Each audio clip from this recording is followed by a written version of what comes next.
Well, hello friends, welcome to the Pyrate Round. And on today's episode we're going to be talking about what got us first into thinking of our name of the Pyrate Round, and how we conceived of the idea, and why we stick with it over all this time.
But first, my friends, I'd be Captain Skultopus, and this be the Scarlet Raven, and we start out every episode with a drink to our friends. To those who watch us, to those who are here, to those who are not here, to those who we wish were here, and to those who have departed, we say to you, my friends, we wish you were here, and if you're here in spirit, that makes sense too, to say that you're here in spirit, and we say to you, yar har, and welcome to the Pyrate Round. I'd like to say a quick thank you to those who have been following us on the Book of Faces and the YouTube. We thank you for spreading our word, and we hope that we continue to grow, and maybe someday we'll meet you. Well, there's a lot of rum there. It's never too much rum, Captain. True. So, Captain, yes, the Pyrate Round. Oh, when we started talking about doing this whole thing, true. We started throwing around what should we call this little endeavor.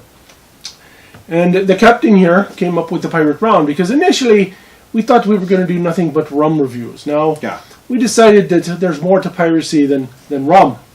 And we wanted to talk and spread knowledge that we might have or others might have, and other piratey things, music and games, which we've talked about in the future. Sure. So it was kind of a play on words, the Pyrate Round, because when you have a round of drinks, so a round of rum, and we being pirates, dressing as pirates and having a good old time, a merry old time, without the Pyrate Round. And then we decided that, well, it's more than just a play of words.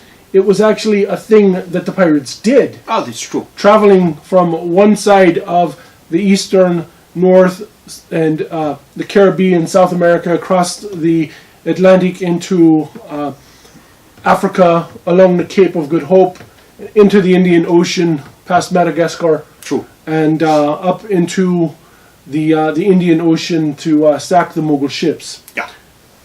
And now, another play on words, of course, with round is the round table type of discussion that peoples would have. That's correct. Back in the old days when they would discuss matters, weighty, lengthy matters. And so, even though we're not on a round table, this is a rectangular table. When we do have guests, and they shall be sitting here with us, and there'll be enough, we will have a round table discussion about things that's important to us, and things that are as important to our guests, and the like. So as a play on words, then, we have that, but we also have the concept of the Pyrate Round. And that be ships taking letters of marque and becoming privateers, and usually from, well, here in New York or Boston or other places. Or Newport. Or Charlestown. Or Charlestown, from the New World perhaps. And on their way then, they'll sail down here along the coast over to the ErikB, where they would perhaps pick up more men. Oh, you've got one. Well, yours is bigger than mine. Imagine that. So, point your way then there, Captain. So, well, I like to use a little ship, but your ship would be starting off here in the North Americas. That's right. And she'd be sailing down and around to the ErikB. And a lot of times they'd be hugging the shore because, one, if he needed to stop for provisions, it was easier to stop. And and get them. If you needed to stop in Korean for some reason, or you needed to make repairs, True. it was much easier and much safer. But also, if you be a pirate, you might be sailing and seeing a ship, and more ships were following the coast instead of coming all the way out here into the wee depths of the Atlantic Ocean. True. So as when you get to the Caribbean then, well, you'd reprovision and perhaps pick up some more crew. Perhaps some of your crew had died of plague aboard your ship. But then you'd head south now and cross to the main, and you'd work your way along to the coast of South America. And then you'd try to catch favourable winds and currents as they take you straight across into Africa, over to the Bight of Benin. And Now, you would head this way. in our little video, this doesn't work the best for moving the little ship. Well, that's because you're not using it right. In our video, you notice right about here, we had the white whale. Ah, true. Now the white whale was an homage to Henry Melville and Herman Moby Dick. Melville. Herman Melville, That's excuse me. true. And Moby Dick. And while not in the time of piracy, it was a naval adventure. True. And white whales actually did exist. They believe that the white whale is actually the male sperm whale who'd been damaged and maybe quite old, and he would appear white from all the scarring. So we wanted to throw in that little bit of an homage, and also upon the fact that whales, sperm whales, would actually be in this area, along and up in here, and even over here in the Pacific area. But this was just one area, and we thought, what a great thing to do. We'll throw in our whale, which could also be seen as a sea monster, True. True. as our ship sailed across to the tip of Africa. Yeah.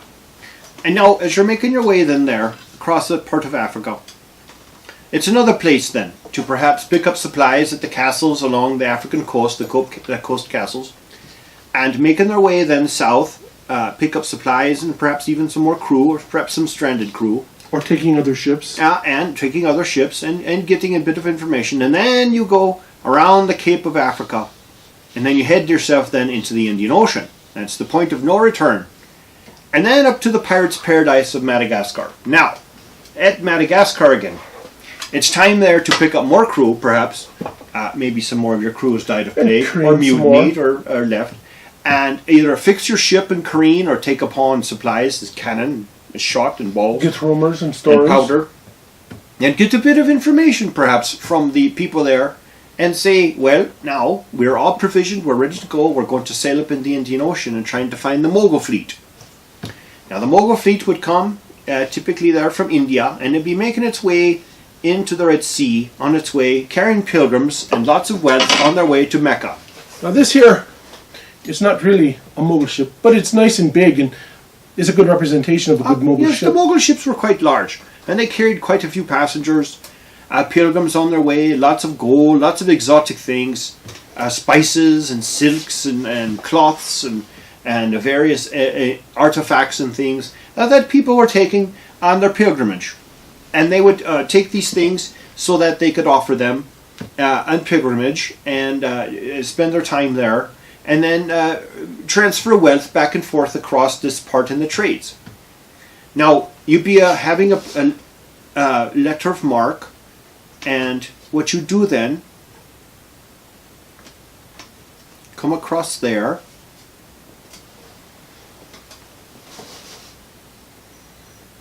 and then now ships with this letter of marque then would come across the Mogul ships there, and perhaps it would be a whole fleet, and you'd try to pair off one that perhaps wasn't sailing as fast, and then you'd attack it, usually with your ship or with another ship perhaps you've consorted with, and then take it in a brutal fight and take apart the hostages that you would ransom out, and take aboard all these exotic things, spices and silks and artifacts and tons of gold and silver and gems and many things such as that.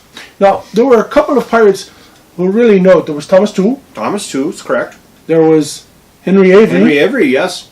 The successful pirate. And William Kidd, of course. Now, and we all know that Captain Kidd, of course, got a bad rap, and it's true, but it's what makes it so tragic is he did sail all the way around to the Pyrate Round. Took a ship and brought it back, and then was stabbed in the back by his friends for it. And of course, Henry Avery. There's a couple of different stories about Henry Avery. How he had quite the the massive treasure that one story says that he retired in great wealth and was a quite happy man, and in another story that he squandered away all of his coin and jewel and died in basic poverty. Well, and then that makes sense. Now, Henry Avery was quite the captain, though, and quite the resourceful person. I tend to think that perhaps he didn't end up squandering all his wealth away. Yeah. But back those days, you couldn't say to someone, well, I've made it just as Henry Avery had. I've become wealthy and successful as him. No, you had to teach a moral lesson. And, of course, you had to tell everyone, of course, that crime doesn't pay. Now, of course, there was Thomas Tew as well. Thomas Tew, who had settled he was from the Americas and actually sailed across and had quite a good treasure gathering on over into the Indian Ocean against the Mughal ships. And he went back and had settled, and his crew begged and begged and begged and begged because they squandered all their money. Oh. But Thomas Tew actually had quite a bit of his money left. So he felt, as a captain, he was responsible for his crew, so he paid a measly 300 coin for a commission, which was actually quite cheap compared to his other two that he had. And he sailed across, and while sailing against attack on a Mughal ship, he took a cannonball to the guts and grabbed it and hit the deck dead. And his crew was quite in despair, and that was the last of Thomas Tew. It was the last of Thomas Tew, and if I remember right, his crew was captured and all hanged there in India. Correct. So, now, the whole idea of the Pirate Round, when we first came up with the idea, I took it from these series of books.